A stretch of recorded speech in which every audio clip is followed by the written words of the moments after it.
দিদি ভাইয়ের নাম কি? আচ্ছা, আরেকবার বলুন। আপনি কোথায় থাকেন? এটা কোন থানার অন্তর্গত? হাড়োয়া থানা। একটু জোরে বলবেন। দিদি ভাইয়ের আপনার কি সমস্যা ছিল? ফার্স্ট টাইম বেবি এসেছিল, বেবি আসার পরে একটা টিউব হসপিটাল থেকে কেটে বাদ দেওয়া হয়েছিল। তারপরে অনেক জায়গায় চেক আপ করার পরে জানতে পারলাম যে আরেকটা টিউব ব্লক হয়ে গেছে। ওকে। ব্লক হওয়ার কারণে বেবি আসছিল।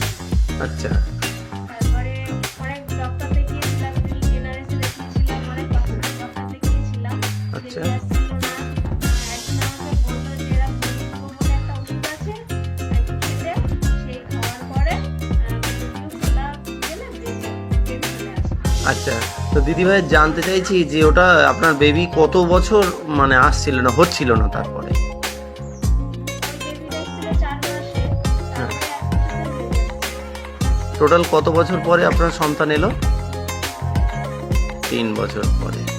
আচ্ছা, প্রথম কথা একটা বলে রাখি, মোরিঙ্গোটা কোনো ঔষধ নয়, হ্যাঁ, এটা একটা পৃথিবীর অষ্টম আশ্চর্য সুষম খাবার। আচ্ছা, এটা কি আয়ুর্বেদিক টাইপের কিছু?